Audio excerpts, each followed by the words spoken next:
I'm Dr. DeAun Nelson, a naturopathic physician in Portland, Oregon. I invite medical professionals to listen as I discuss how shifting the focus off of weight in healthcare can greatly improve health outcomes for patients of all sizes. I will explore what it means to practice in a weight-inclusive paradigm and discuss tools to implement these ideas in practice. Keep in mind the information I will present may be new to many of my listeners and may sound radical to some, but stick with me. This information could change the lives of your patients.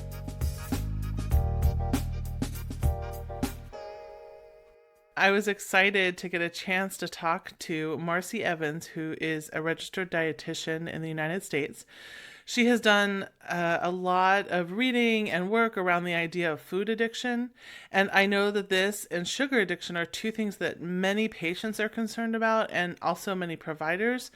And it is definitely something we hear about within our society. And so after hearing her speak on other podcasts and reading some of her writing, I knew that she would be a really great asset to have on the show. So let me tell you a little bit about Marci. Marci is a food and body image healer. She has dedicated her career to counseling, supervising, and teaching in the field of eating disorders. She is a certified eating disorder registered dietitian and supervisor, certified intuitive eating counselor, and certified ACSM personal trainer.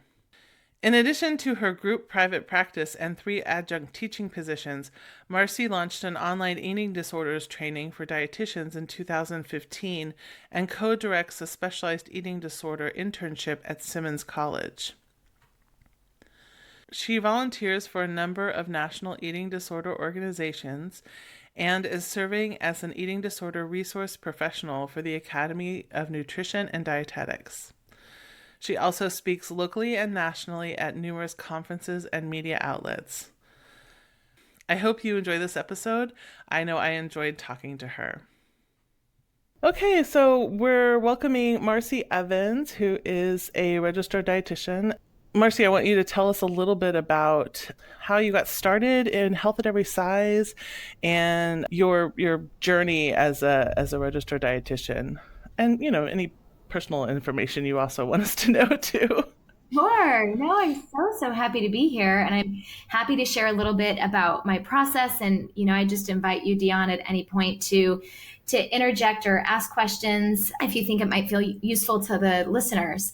Okay. So, as you had mentioned, I am a registered dietitian. So I was trained really traditionally in a dietetics program in my undergraduate education. And during my dietetic internships, so you might know this already, but I'll just explain briefly that to become a dietitian, you do your undergraduate coursework within an accredited program, and then you go on to do your dietetic internship. And after you do your internship, then you can sit for your licensing boards and become registered. And so I have a really unusual path because I was actually exposed to intuitive eating, which is related but similar to but different from health at every size. I was exposed to intuitive eating during my dietetic internship. I was doing a rotation at an eating disorders treatment facility, and part of the requirement and homework was to read the book Intuitive Eating. And it was during that experience where I was really transformed in terms of how I envisioned myself working. It really was such an eye-opener, but also just resonated so deeply for me. I am very fortunate in that I never had a full-blown eating disorder, but I had my own version of dieting and disordered eating, sort of dipping my toes in those waters, as so many of us go through life, having been impacted by diet culture, right? So I had my own lived experience in high school and college and was very, very fortunate. I think it was a little bit of luck in my sophomore and junior years where I just sort of said, you know what, this kind of trying to control my eating is making everything worse. I need to stop. I need to stop, because the more I try to control it, the more out of hand this is feeling. And I just said, if I need to let my body be, I need to let my body be. And of course, I'm summarizing it, making it sound very simplistic. This was an evolution over time. And so when I read the book Intuitive Eating, it felt it felt reflective of some of what I had experienced on my own. So it really resonated. And that then opened the doors for me kind of down the rabbit hole of body positivity and fat acceptance. And so I was in a unique situation in that I was living abroad and I wasn't able to work as a dietitian. And so I spent a lot of my time reading and researching. And so I went down that rabbit hole and was reading and reading and reading and reading some of the older books that we don't necessarily recommend anymore, but were formative, like Moving Away from Diets and Hirschman and Munter's Overcoming Overeating and Kate Scarlatta's Rethinking Thin. And I was like, baptism by fire. Like I was up, hallelujah. Like I don't know how to work any other way. So when I was really, really, really early on in my career as a dietitian, I was really with the frame and the orientation that focusing on weight causes harm, and that helping my clients to take care of themselves and to nourish their bodies with kindness and compassion and with this trust of the body rather than this idea of the body as something to be managed was something that I quote unquote bought into really early on. So most of my career has been with that framework in mind. So that makes me pretty different than most dietitians. Even dietitians who identify as health at every size practitioners usually have a longer legacy of kind of the weight oriented frame that then they kind of feel like really badly about, like, oh, those people that I harmed. So Right. that's the short version. There's like a period of time where they have to figure out what's going on, but they've already been doing their work for so long. So that's well, so and I fortunate for you. I'm super fortunate, but I do remember very distinctly because my first job as a dietitian, I was at an outpatient medical facility and I was working in the preventative medicine department, and they essentially hired me along with an exercise physiologist to do some programming. And of course, their perspective was that we were going to help people to lose weight. And so I remember this was my first job and I had done all of this reading and research, but I was by myself. I wasn't part of a community, and this was many years ago where we don't have the same kind of online communities that we do now. And so I remember trying to figure out how to integrate these concepts into the framework that I had been taught in my academic education, which was very weight oriented. So it was this very tricky, like, I don't want to focus on weight, and yet I was still figuring out how to merge the two, and that felt complicated. And so it certainly took some time, and it wasn't until kind of I got back from living abroad and moved and did my master's degree that I really was able to kind of fully leave behind that kind of weight-centric paradigm. And I've been in private practice for nearly 10 years, and I'm really fortunate because I don't work within a system that focuses on weight. I'm able to act very autonomously and practice in a way that for me feels ethical and feels most helpful to my clients.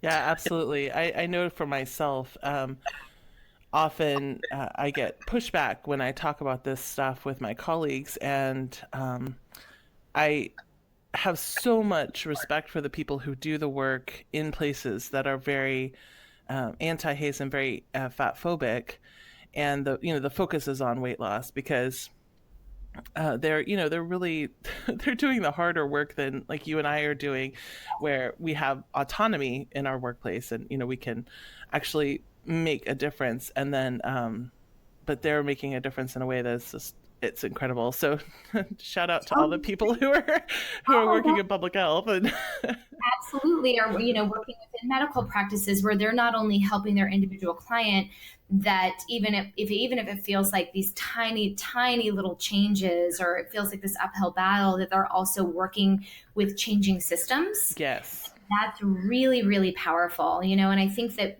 DeAun, I'd be willing to bet that you and I do that as well in terms of our cross collaborations and sort of how we communicate with other practitioners. But folks who work within systems and are able to make some impact on those systems, it's like my hat goes off to them. It's like, absolutely. Thank you for doing that. Yeah, absolutely. That's what I was trying to say. Just like I'm so impressed because I know I would have a hard time doing it with the panache that they do as well. Like being Strong. diplomatic and managing Oh, things. Yeah. totally. I'd be an anxious bundle. I'd be angry all the time, I'm sure. I just You be go to like, why anger don't you and I go to see? anxiety. Oh, awesome. Well, so one of the main reason I wanted to have you on here is because you do a lot of work around in your practice, and you've done a lot of research around, well, not research. I guess I should say you've studied a lot. That's right. Yeah. No research studies yet. About food addiction, and this is something that I know I as a naturopathic doctor, I run into quite a bit. From the doctor side, I know a lot of my colleagues talk about this, and especially around sugar. And then also from the patient side, the patients feeling absolutely out of control around food in general, but often around specific foods. Again, sugar comes up a lot, and that idea of addiction to food and addiction to sugar, again, in particular, has over the last decade or so become a really hot button issue, and I hear about it like all the time. I can't even tell you. Well, because you hear about it all the time, I'm sure as well. Yeah. And so you have done some really great work just writing about this and talking about it, and I really wanted you to just give you free reign to talk about it a little bit today, because it's really scary if you think that you have an addiction to something that you Yes. absolutely have to have, right? We have to have food, and I can imagine how not knowing what to do about that, or feeling like, oh no, like how am I going to make it through my life if I'm addicted to food and I can't stop eating food. Right. And I wanted to have you talk about that because I think it's absolutely fascinating. And you have a lot of good stuff to say about it. Oh, I really appreciate that. And, in my fantasy, I would be able to go get a PhD in neuroscience and sort of figure out how to do that at the same time where I'm maintaining my private practice and my clinical work. I have a real interest in neurobiologically what's going on um, in our relationship to food and in our relationship to bodies. And I just think it's a fascinating area to study. And, I have not done, to be totally clear, I haven't done any of the research. I'm not a researcher. I am a clinician who sees value in reading the research and trying to tease it apart and trying to make sense of the research and think about how does the research, even with all of its limitations, and scientific research is, there's a lot of problems with scientific research. That's another Right. conversation. But thinking about how do we utilize what research does have to offer us, and how does that inform the conversations that I have with my clients, and food addiction, and more specifically sugar addiction, as you had mentioned, is a really controversial topic. And it's a topic that gets people really, really fired up. And it's an area where I have tried to really invest some of my own time and my own brain power in understanding the state of the science as it relates to food addiction. And there's a really great article that I'll be sure to share with you so that you can link to it, because I would really, really encourage the listeners to spend some time with this article. And it's actually called Sugar Addiction, the State of the Science. And, I know that a lot of your listeners are clinicians themselves, whether they're doctors or naturopaths or nurses or dietitians. And most of us really value evidence-based medicine. And the Yeah. thing that I'll sort of highlight as we move into this conversation is that one of my biggest sort of putting up the caution sign is that currently there is no evidence base for food, and more specifically sugar, as a substance that is actually chemically addictive. Oh, that's And important. that's really Yeah. important. I think that we need to be very cautious as clinicians in terms of throwing around that term. And because that term has a lot of meaning, and what it Mm. means to an individual is going to vary based on their lived experience. But I think that when we put out a term like sugar addiction or food addiction, that term has a lot of power, and we have to be very, very careful with how we use our words, and to be having conversations about what does that term mean to you as we're having that conversation with our client, and how does the meaning and the connotation actually is something different than how we look at it from a scientific research-based lens. And I think that we just need to be very, very cautious, because for most people, certainly not all people, the notion of being addicted to food means, and that's translated into, I cannot ever have these foods. I am an addict, and so therefore I can't be trusted. My body has a mind of its own, and I have to be abstinent. Right. And because traditionally the addict model has been abstinence completely. Complete abstinence. Right. And one of the things that where I feel very, very cautious is that when you get into the research, and we can talk about this in as detailed as you'd like, I'll follow your lead on this, is that the research that has been done actually demonstrates in rodents, not in humans, so that's a big, big sort of asterisk to make, because that's an important distinction, right, is that where we see that addictive-like or that compulsive behavior are only in rodents who have been deprived intermittently of the substance, like sugar. And so if we are promoting a paradigm of abstinence or restraint or restriction, we are neurobiologically setting ourselves up potentially to act in a way that feels compulsive and out of control. And so one of the things that I like to really distinguish is the difference between scientifically and chemically what is happening. How do we understand what's happening? What's the phenomenon? And how that is different from the lived experience of our clients or even ourselves. Yeah, right? I love that you delineate that, because,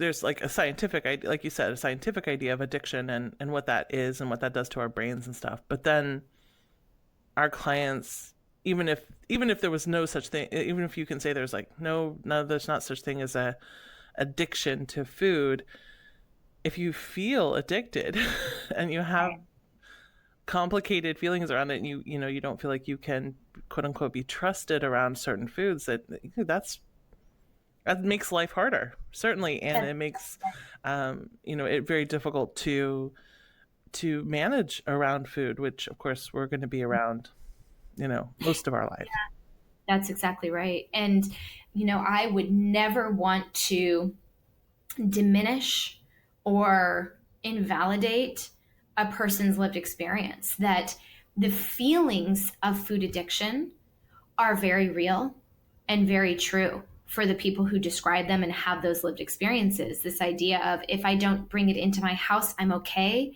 but the moment I start, I can't stop.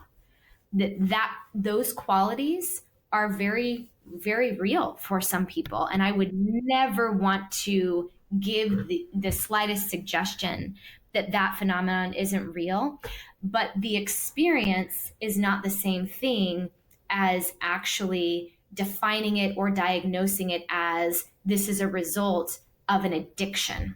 Right. And so that sort of separation of those two is really important, because the experience of the staying away from and then the feeling out of control with is expected based on the research of food addiction, that we could predict that the more salient a food is, meaning the more attractive it is, the more it's been labeled as bad, and the more a person tries to sort of stay away from, the increased likelihood that when they quote unquote lose their willpower, that the experience will feel completely out of control. And that isn't because there's something chemically going on as if they are an addict. It is the phenomenon of that restraint binge cycle, if that makes sense. Yeah, absolutely. Yeah, it's kind of like if you're told you can't have something, that's the only thing that you want. But that's not necessarily addiction. That's exactly right. That's exactly right. And we are really built around that as human Yeah. beings. Probably heard me. I feel like I need to come up with new material. Like I have the, have the example of like, if a toddler sees your phone and you hide the phone and there could be a bajillion toys on the floor, but Yep. they're like, screw that, I want that phone. Where's that That's the phone? thing I have. And we're no different, right? Like we as Absolutely. different. I'm not supposed to see that show. I'm going to watch that show. I'm not supposed to buy that pair of shoes. I'm going to buy that pair of shoes. Right. Like we're really drawn to the things that are labeled as naughty. And if we think about it from an evolutionary perspective as well, of course we're wired to want food. Like that is advantageous for the human race Right. to be drawn towards not just any food, but food that is fuels our brain, Mm-hmm. right? Just sugar. Right? Is that sugary, Yeah. that fast fuel. Yeah, and That absolutely, and higher calorie foods, and you're going through a famine feasting cycle, then when you're feasting, you want to make sure you get the most bang for your buck. And, so we're attracted to those things. that's genius for our survival. Yeah. So our bodies are like the results of, millions of years of honing to get to the point where we're the survivors who are best able to find those foods and then consume them and use them as much or as efficiently as possible. Mm-hmm. And Mm-hmm. yeah, and the thing that so this is something I run into a lot when I talk about this. People are like, that's great, it helped us survive in feast and famine, but now we're surrounded by all of these foods, like all these high calorie, sugary, all that kind of stuff, all these foods. And so, now basically we're sort of overtaxed. And so now our bodies are like, oh, I need them. And, that runs, going back into the addiction thing, but also this idea that because we are basically a constant feast, we now need to, I don't know, I guess maybe they're expecting that we need to change our biological programming Mm-hmm. with our Oh, that's willpower to right. Right. not eat Right. those things, Right. and, which then leads into this whole idea of like the restriction cycle, right? Like I have access to as many sugary high calorie foods as I want, and so now I have to use my willpower, because if I just let my inner person, or my inner Mm-hmm. biologically primed Mm-hmm. person, Mm-hmm. um, just let it go, then I'm going to eat all of that. I'm going to be feasting 100% of the time, and I'm never going to stop, and that's really bad for my health. Right. So Right. what have you seen That around that? Yeah, this sort of a jump to, well, given the fact that we're primed to want fuel without exercising restraint, all I'm going to do is eat and eat and eat and eat, which makes the assumption that we don't have built-in internal mechanisms to be able to eat in a balanced, tuned in sort of way when we're surrounded by abundance, right? Right. It assumes that those natural mechanisms don't exist. And I agree that we live in a very complicated food landscape. Oh yeah. We absolutely do. Mm-hmm. For those of us who have the financial means, we have access to pretty much anything and everything a lot of the time. And I live in Cambridge, I live in Harvard Square. There's a number of incredible bakeries between here and my house. And there is so much good food.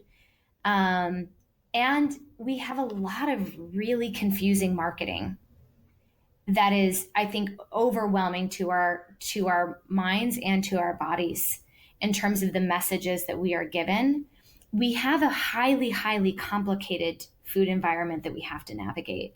So I really agree, and with that point, but I see it different, obviously, than this notion of needing willpower. There's actually a lot of important research that shows that willpower and relying on willpower is pretty ineffective, Yeah. and is going to fail us a lot of the time. But I do see the development of skills and relearning skills that I believe that we're born with is a really important part of being able to navigate our complicated food environment. And sometimes, in order to kind of figure that out, an individual needs extra help and extra support from a professional. And so, I realize that that's not accessible to everybody, whether it's where they're living or, financial limitations. But I do think that given the complexity of what we're thrown into, it takes an awful lot of work to be able to move back into that place of self-trust. Right. But what we know without a doubt is that those foods being labeled as bad and the messages of you can't trust yourself and your body is wired to betray you is fueling a dieting mentality of I can't let myself have those foods. They're nothing but trouble, which then sets up it's literally fertile ground for restriction, chaos, restriction, chaos, restriction, chaos. But developing the skills of permission and being able to rely actually less on your brain and more on your body to guide you, you can move out of that pattern. So when you talk to your clients, what do you talk about when, they come in and they're like, I'm absolutely addicted to sugar. I can't have it in my house. I try to keep it away because every single time I try to, have cookies in my house or cake or whatever, I immediately binge on it. And so you talk about how I need to listen to my body, but my body keeps telling me that I need to eat, 2 pints of ice cream every hour on the hour. Right. Right. So and I also have patients who come in all the time that are very concerned about that, and it is very Sure. concerning because that is absolutely their lived experience. Yes. Um, and so, like, how do you talk to patients about that? Because, that is scary, to feel like you're It's very absolutely out of control with a certain food. That's exactly right. It is very scary. And, I'll share some of my perspective. I welcome hearing, your perspective as well. And what I will just say as a caveat is that I don't think there's one way to go about this. So, I might describe my perspective and really honor and respect that another person may have found a different way in that works really, really well for them. Um, so, one of the things that I have observed in my experience in working with people is that many, many people have spent years trying to give themselves full permission. And this was in the old school. I don't even want to mention her name because she's such a problematic figure. There's a lot of problematic stuff going on with her right now, but kind of like in the 1980s, 1990s, kind of like Janine Roth style Hmm. approach to permission, which is this I'm going to surround myself with all of this food to really reassure and teach myself this food isn't going anywhere. I can rely on it. I'm surrounded by it. I can have it at any time. And if that has worked for folks, more power to you. My experience is that for the vast majority of people, without the addition of unlearning a lot of the unhelpful thoughts and judgments, and without the development of being able to kind of manage all of that food, what ends up happening is a lot of binging and then this sort of proof that, see, I can't be trusted, and then they try again and it's a lot of binging, and so it's this kind of reinforcement of their past experience. And so the way that I tend to go about this with clients is, first, I try to get as much information as I possibly can about their lived experience. I want to know what that's been like for them. I want to hear the details as much as they feel that they want to share with me, the thoughts, the types of foods, where are they eating, who are they eating with. And the way that I kind of frame it as, we have a number of different factors to understand that create vulnerability within a person to eat food in a way that feels really out of control for them. And that could be, oh my gosh, a whole host of things. That could be their inner monologue, that kind of that tape that goes inside their minds. It could be the type of food, it could be the volume, it could be the time of day. It could be the mood that they're in. It could be being overly hungry, right? That we try to understand as best as possible the things that make it really hard for them to have a different experience. And then we just formulate small, relatively low risk experiments that help them to have a different experience. So if we use the example, maybe DeAun, tell me a client recently, if there's a specific food that they just like every time, I end up eating all of it, or eating to the point of sort of feeling sick. Of course, now I can't come up with anything. I know. the Put you on the spot. hmm I know one I often hear, and I'll see if this resonates with you. One that I often hear is ice cream. That's a big one. Yeah.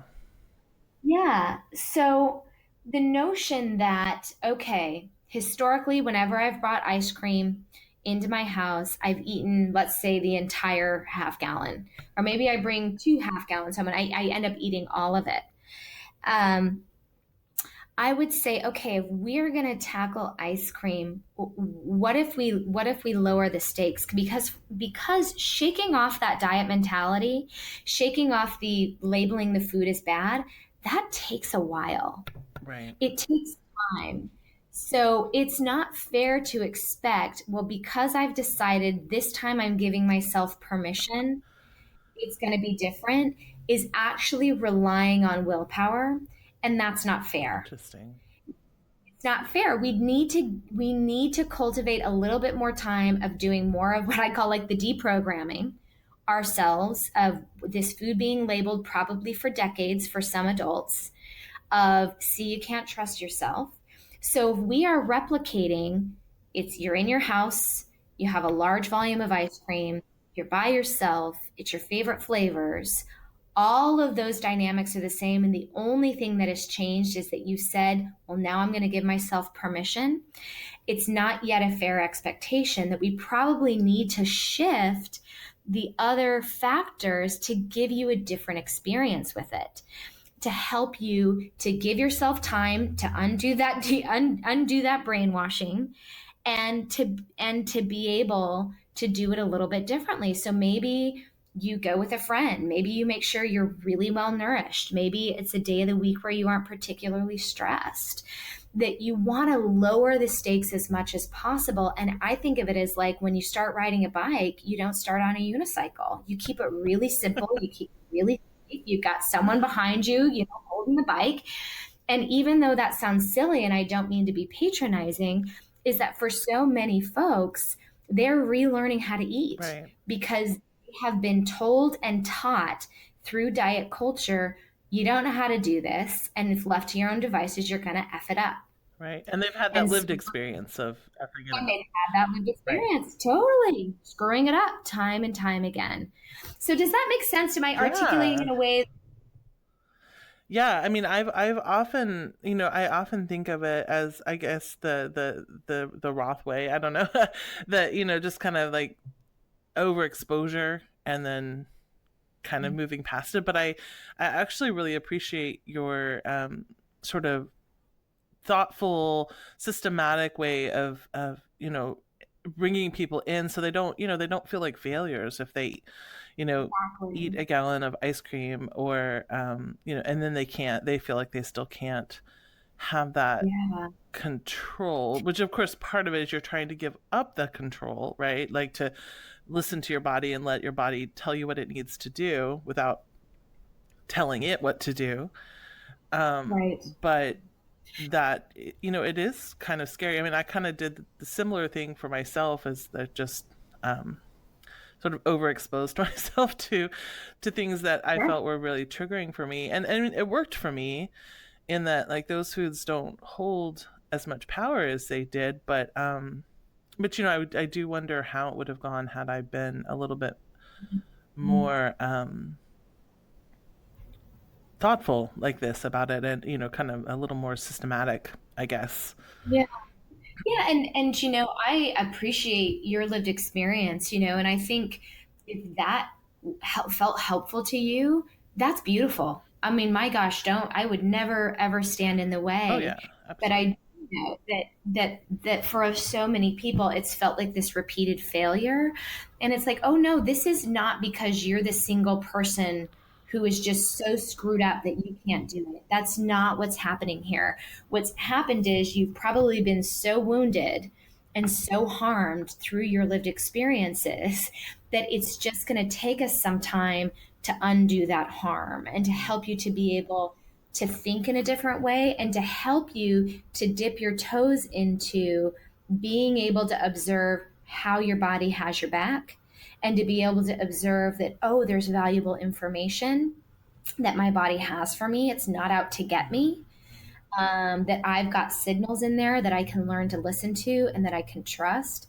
And that what stands in the way is often the stories that we have in our mind, right? Really, really powerful stories.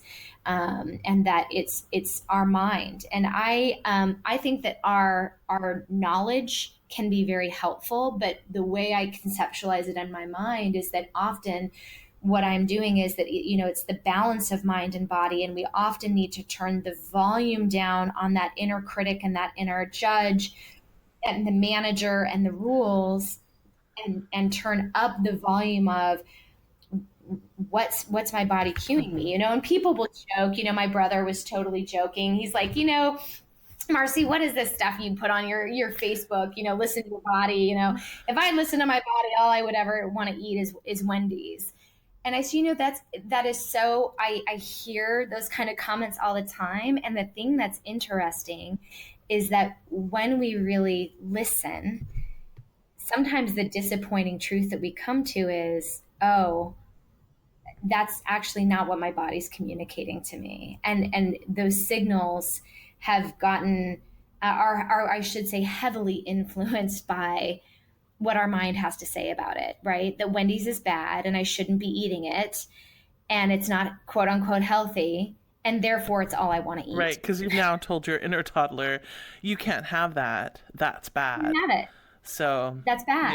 your inner toddler is like, well then, fine. I don't want anything else but that. Thank you. Yeah, screw you, Right? broccoli. I never want to eat broccoli ever, ever again. All I want is a frosty. Right.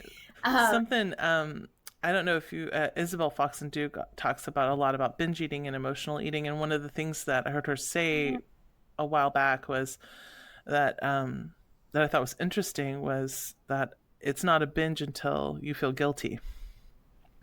yeah, that's so And interesting. I've been thinking a lot about that recently because I've been talking to different people about how they feel about their food and binging, um, and I've noticed and I've been talking to a bunch of people about eating disorders as well. I've been trying to do a lot more education for myself in that area, and we were talking about. I was talking to a student about binging, and we were talking about how a binge can be a spoonful of peanut butter for one person, or Mm-hmm. it can be like an entire Thanksgiving dinner for another. um, Mm-hmm. and that has been something that I've been trying to suss out, because we always think of binges as I mean, it's defined as eating beyond fullness, and or eating food that they don't need or when they're not hungry. But with Isabel's sort of idea of it being when you feel guilty, I feel like that changes how we think Yeah. about food and how we think about binging and addiction as well. Because if you're feeling guilty, it doesn't matter. If I feel guilty about eating broccoli for some reason, Right. then I'm going to restrict broccoli, and that's going to be what I want is broccoli, right? It just It's a happens to be that we picked certain foods that the higher calorie and sugar related foods, and we've decided that those are the bad ones, mm-hmm. for a variety Mm-hmm. of reasons, some which are reasonable, like probably only eating potato chips your entire life is probably not helpful, but only eating broccoli your entire life is also not helpful, right? Yeah. So picking up these foods and deciding they're bad, and then basically as a culture saying you can't have those. So we basically are setting ourselves up for all of our inner toddlers going, oh, well, then I would like that. All the while, our culture is also, advertising us these foods. So it's like, we'll put all the candy where the toddlers can see it. And we can say, no, no, you can't have any of that. That's not for you. Mm-hmm. Mm-hmm. But on Yeah, a I think it's culture-wide so basis. Yeah, exactly, exactly. I think it's so interesting how you mentioned or shared some of how Isabel Fox and Duke talks about binging. I mean, one of the things that I really like about her is that she seems to me, I don't know her. I hope I'll get to meet her someday. Is that she's a really thoughtful person. Like she strikes me as someone who's really um, thoughtful and contemplative. And um, I think that she really speaks to the subjective experience, which matters so much more than the subjective kind of bullshit that is what we see when we try to put a diagnosis around Right. something.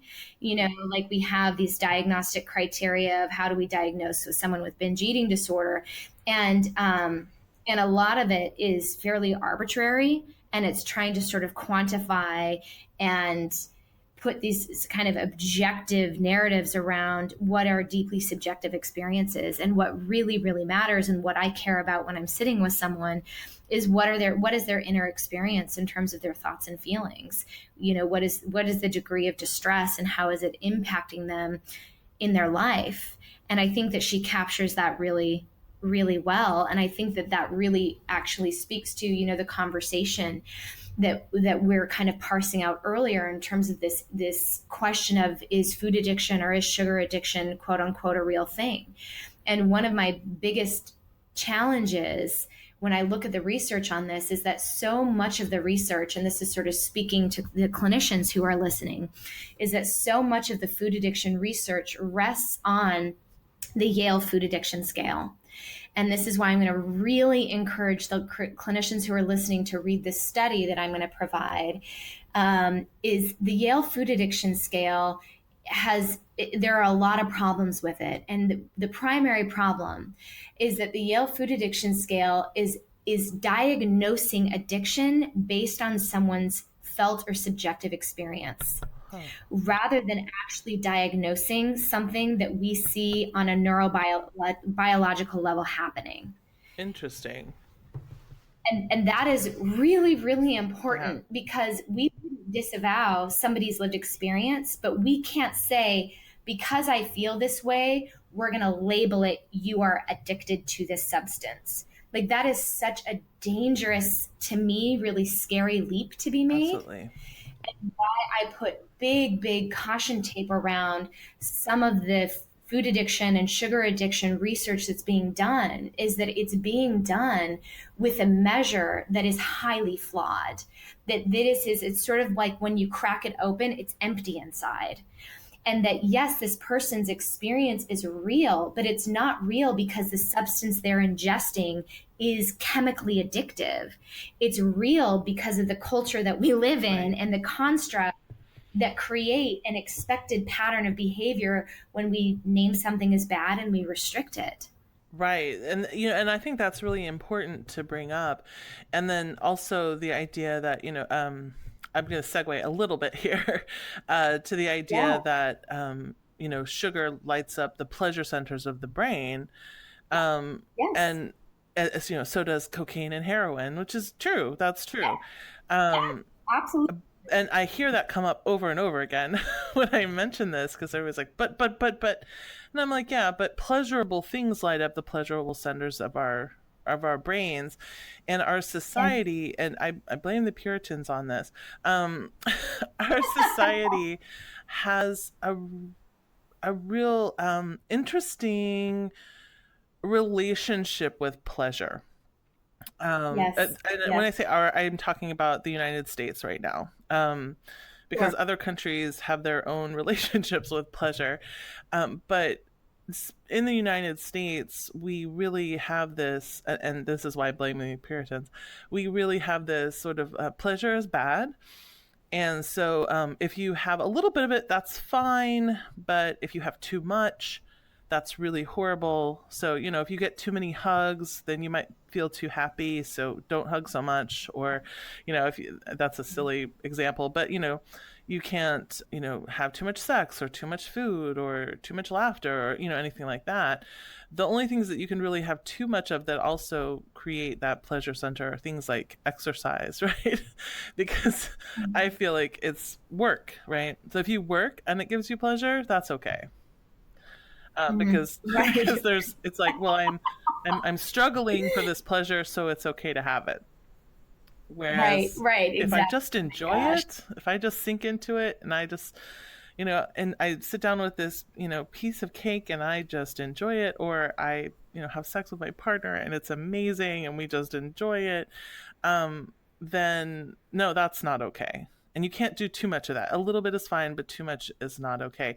And so then we end up in these cycles where we're deprived of pleasure. So like you said with the rat study, again, rats are not humans, but when they're intermittently deprived of sugar, then it has a bigger burst in those centers. They get a bigger dopamine response to it. Yes, But yes. if they continue to get sugar on a regular basis, that response goes down to sort of, like, oh, okay, that was nice, instead of, oh Yes, my God. Whereas things like cocaine and heroin, even alcohol, give us those bursts, huge bursts every time. I'm really glad that you segued into this conversation around, this idea of like our what's going on neurobiologically in the pleasure centers. People get very wound up about the pleasure centers. So one of the things that I learned, and that was such an aha moment to me, and the author stated so well, so I'm literally going to read a sentence from this research article, is that this idea of this common shared neurobiology between food and drugs. And they say, yeah, that is true. Those neural pathways are shared. However, this is true insofar as drugs are understood to hijack a neural system that primarily processes natural rewards like food. So, yes, we have natural reward systems, like when we eat food for most people, like when we have sex for most Right. people, like when we're holding a baby, for most Mm-hmm. people. That those things, those are beautiful systems that are within us as human beings, and drugs hijack those very normal neural Right. pathways. So then you're wanting to do the cocaine instead of eating, or instead of Yeah, having sex or whatever. You're like, that is more important, which is, survival wise, not helpful. right. Whereas having those Yeah. pleasure centers light up for things that are creating our survival, like eating and having sex to reproduce, and holding a baby and taking care of a baby and things like that, those make sure that we stay alive, which in my book is Exactly. a good thing, like, um so being able, I feel like, as people go through these processes of addressing their food issues, I guess, like the fear around food, and feeling like out of control around food, keeping that in mind, um, that your body actually has this response for a very good reason, can sometimes help a little bit. Yes. And that response, that sort of pleasure center response, does not exist within the human experience in Mm-hmm. isolation. Then we also have other parts of our brain, like our frontal lobe, that can bring in, thoughtful processing Mm-hmm. and being reflective of what was the consequence of that action, or that chocolate cake tasted really good, but I noticed that it tasted good up to a point, and then after a certain point, I felt unwell. Right. That we are so capable as human beings that we aren't just compelled by these pleasure centers, that the pleasure centers sit within these other capacities that we have as a human being to be able to manage these things. And I think that people get so riled up when they see an MRI and there's this image of the brain, and oh my gosh, look at all of the activity happening within this pleasure center. And it's like, what is your point? You're totally taking that out of Right. context. And the last thing I'll add, as I'm on sort of on my little soapbox here, is that a lot of the food addiction research has utilized um, procedures within the research that have long time ago no longer been used in the drug addiction research. Yes. It's known to be really problematic, and to say, whoa, whoa, whoa, what you're utilizing here is so far from the human experience that we no longer frame our research in this way.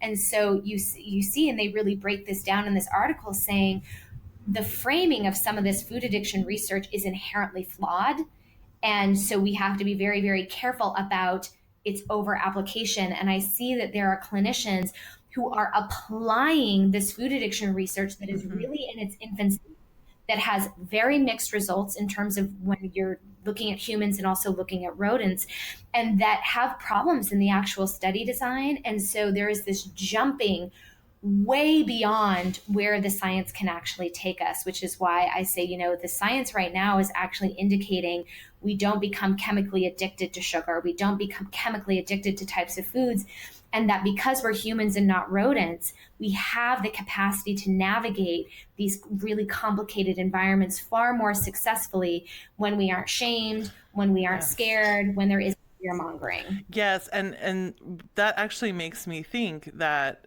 if we're applying outdated addiction models to food, and creating shame around it and creating judgment around it, then what we're actually doing is, by saying you're addicted or you don't have control around this, is that we're actually creating a lived experience of a feeling of addiction around the food. Yes, So we're actually that's exactly. creating this experience, creating this quote unquote addiction, instead of just Yes, I saying food is food.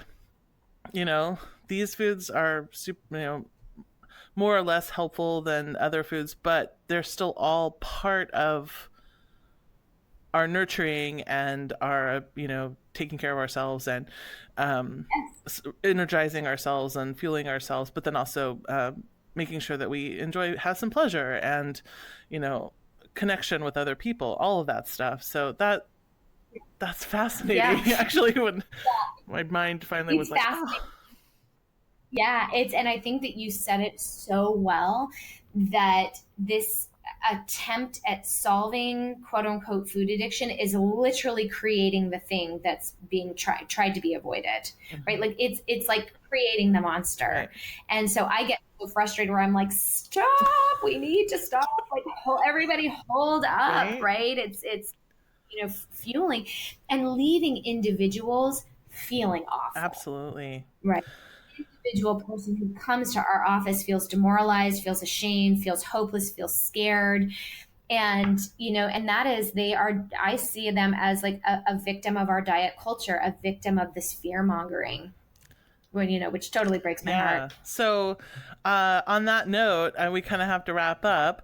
Uh, I always feel like I can talk to Yeah. people forever, but on that note, just like, let's not let's kind of stop this creation of further harm, and start using like health at every size, intuitive eating sort of ideas, and start trusting ourselves again, and having our patients trust themselves again. And then, Marcy, do you want to just tell us real quick about your, just give us links to your business and stuff, which I'll also post in the show notes. But Oh, sure. Yeah. So, my website, all of my social, I'm very easy to find. It's all Marci RD. So MARCIRD. So marcird.com and MarciRD on, Instagram and Facebook and Twitter and all of that. And, for those who are interested, any clinicians, my particular area of specialty is working with folks with eating disorders. And another particular area of interest of mine is the intersection between digestive disorders and eating disorders. And I'm working with a colleague of mine who's a digestive health expert, and we're co-developing an online course. So there's some really exciting stuff coming down the I pipeline. might want to talk to you again, actually. So I'll keep in touch with you Yeah, about that, because yeah. that's Oh, really interesting. it's really interesting, and I can imagine goes right within Oh, your realm of work and expertise as oh yeah, well. absolutely. Okay, well, that's all for today, and thank you so much for joining me today, Marcy. I really appreciated you being here. Thank you so much for having me. It was such a pleasure to have this conversation, and I so hope it felt helpful for somebody. Thanks. Thank you for joining us today.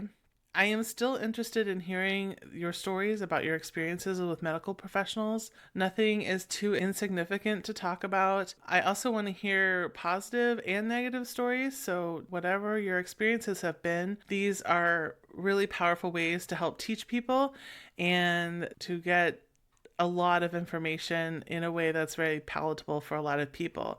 The theme music was composed and performed by Galen Davis. Cover art was designed by Stacy Bias. Please share with colleagues and friends.